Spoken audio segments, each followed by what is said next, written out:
क्या भविष्य में लुप्त हो जाएगा जगन्नाथ मंदिर?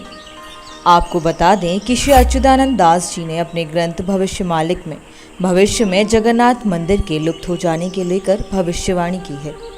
दोस्तों, पुरी का जगन्नाथ मंदिर हिंदुओं का प्रसिद्ध मंदिर है। मंदिर भगवान श्री कृष्ण को समर्पित है। यह भारत के उड़ीसा राज्य के पुरी में स्थित है। जगन्नाथ शब्द का अर्थ जगत का स्वामी।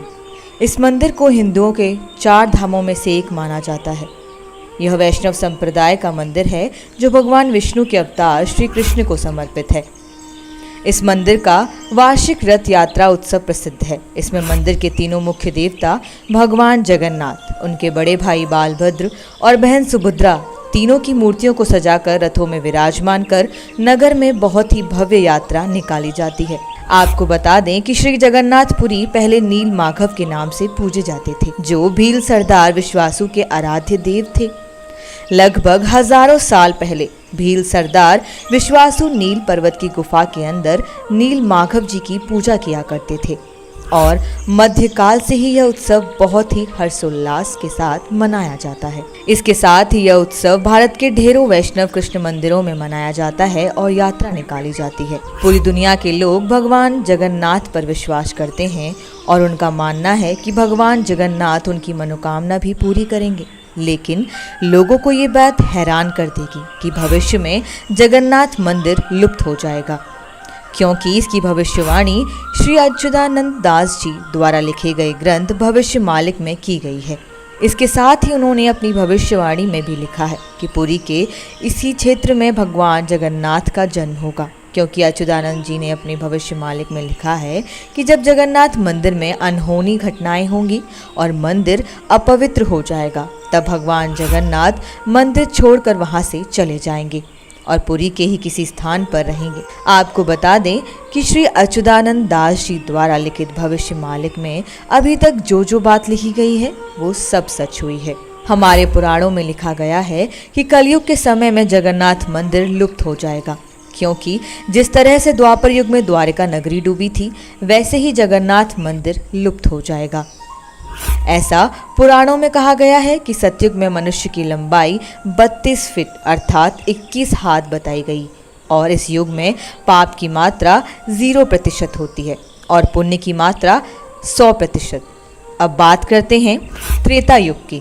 त्रेता युग में मनुष्य की लंबाई 21 फीट अर्थात 14 हाथ होगी और पाप की मात्रा 25% तथा जबकि पुण्य की मात्रा 75% होगी। इसी त्रेता युग में भगवान राम का जन्म हुआ था और भगवान राम ने लंकापति रावण का वध किया और धर्म की स्थापना की। युद्ध के बाद लंका राम सेतु समुद्र में डूब गया और इसके बाद आया द्वापर युग।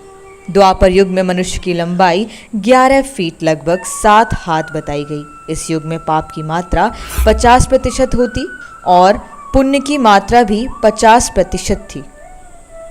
इसी युग में भगवान श्री कृष्ण का जन्म हुआ और भगवान ने इसी युग में गीता का उपदेश दिया और अंत में द्वारिका समुद्र में डूब गई। ऐसे ही कलयुग में जगन्नाथ मंदिर और बद्रीनाथ मंदिर लुप्त हो जाएंगे। अब बात करें कलयुग में मनुष्य की लंबाई की, तो कलयुग में मनुष्य की लंबाई 5 फीट अर्थात 3 हाथ बताई गई है।